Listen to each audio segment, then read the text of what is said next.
This week on LSBTV, we talk about the Oregon Trail. We preview this Sunday's Salish Sea Derby and review the division table.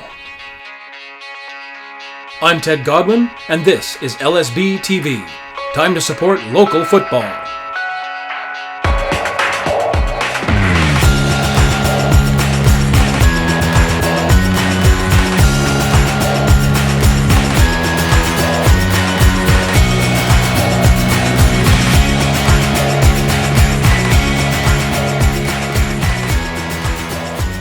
Islanders were lucky this week to have a scheduled week off from competition.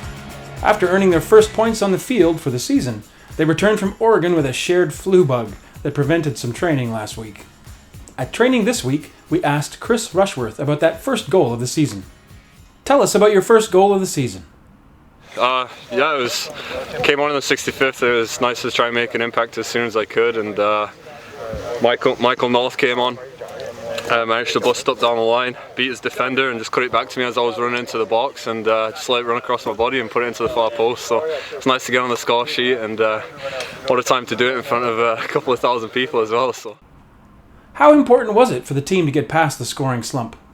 Massive. You could tell going into the last few minutes of the game, I think we got a little too excited, felt like that first win was coming, but even going into Lane on the Sunday, it was we played with more confidence, a bit more composure, so I think it's going to set us up nicely this weekend. How long do you think you can keep your status as scoring leader on the team?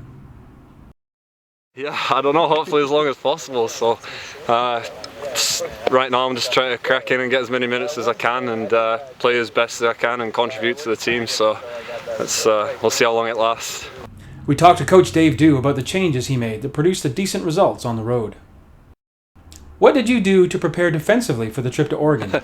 We did a lot of work, and part of it was changing the whole mindset of a number of players. And that's the issue when you bring guys in from all different universities or different clubs. They all have different opinions of how they want to defend, and it was getting everybody on the same page was part of it. And then secondly was our ability to drop down and block in 2 blocks of 4.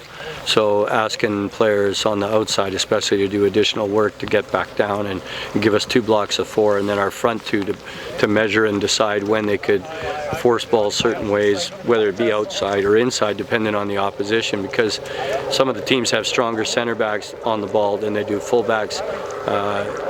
Certainly in the state of Portland, and Lane on the other hand had stronger outside backs, so we forced him to play from the inside.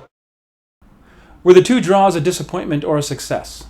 Oh, definitely a success. I was disappointed in the fact that we gave up the goal in the 92nd minute, but we're playing these teams that are bringing in players that are the standards that they are. I mean, Lane had 5 or 6 guys that they brought in from Spain. They all played in youth clubs in Spain. The one kid had been with Barcelona for 4 or 5 years. So they're coming from these backgrounds, and we got a bunch of island guys, and people were bringing in from the interior of BC, and along with a couple of others, and so I was quite pleased that we pulled off the 2 ties. How have you been preparing for the team to face Kitsap? Looking at the notes that we took from the Kitsap game, trying to bring in some attacking elements that I think were lacking the first time we played them. We got a couple of bodies too that we didn't have when we had them last time. And defensively, can we be more sound and be more compact the way we were against the 2 teams from Oregon? Do you think Kitsap's midweek game in the U.S. Open Cup will be a factor with 2 away games so close together in time but so far apart in distance? I hope so, to be honest. But the good news for them is they got to play a game at a high standard leading into this. But having said that, I'm hoping that it wore them down a little bit because they had to do a bunch of travel and would have been an intense game for them. So you got your first clean sheet in the season against Lane United. How does that feel? Feels good. It's a step in the right direction. Getting a clean sheet gives us an opportunity to win every game, obviously. But now we just hopefully start scoring some more goals. Opened up the scoring against Portland, but hopefully we can get a few against Kitsap here. Are you starting to feel more confident in the back line than you were at, say, the start of the season? Yeah, absolutely. I mean, our game against Kitsap was our first game as a team, so obviously communication, organization isn't going to be 100% yet. And so far we've conceded less goals every single game. So definitely getting more confident. We're getting used to each other, where guys are supposed to be, and yeah, it's always coming together. So definitely a lot more confidence in the back line now. Just in time for this weekend's game at Centennial Stadium, Kitsap Pumas have finally dug themselves out of the hole. Earning 3 points against Seattle Sounders U23s means they will be coming to Victoria on Sunday with 2 points. The defending division champions have also moved off the bottom of the table as they overtake Timbers U23s based on goal difference. It should be a tough fight against the Highlanders, as Kitsap won a US Open Cup match in Sacramento in midweek. Our lads will be looking to prove they are better on the pitch, and the Pumas will be fighting for points as they try and climb to a playoff spot. Victoria goes into the weekend in mid-table, 4 points behind division leaders Calgary, who have earned 9 points from 4 games so far this season. Calgary has this week off to prepare for their next games, a double-header against Victoria in Calgary. We'll see you this Sunday at Centennial Stadium as the Victoria Highlanders take on the Kitsap Pumas. Look for our Lakeside Boys banner and come join us in supporting our team.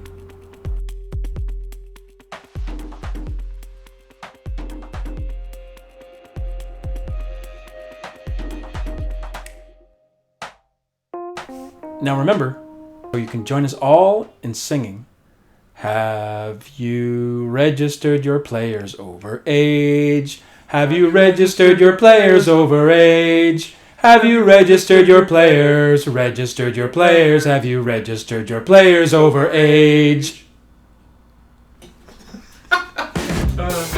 LSBTV is a production of Lakeside Boys Supporters Group, a member organization of the Independent Supporters Council. All opinions expressed are those of the speakers. No endorsement should be implied from the Lakeside Boys, the ISC, or Victoria Highlanders FC. If you enjoyed the show, click like and subscribe below.